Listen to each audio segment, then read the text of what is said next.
You ask Tiger to solve.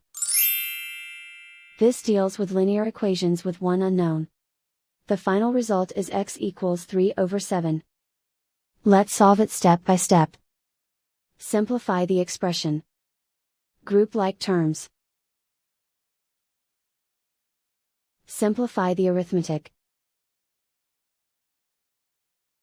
Group all constants on the right side of the equation. Add 3 to both sides. Simplify the arithmetic.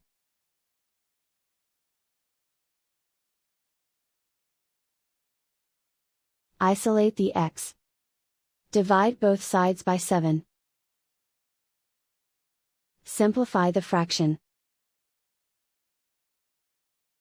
And so the final result is x equals 3/7.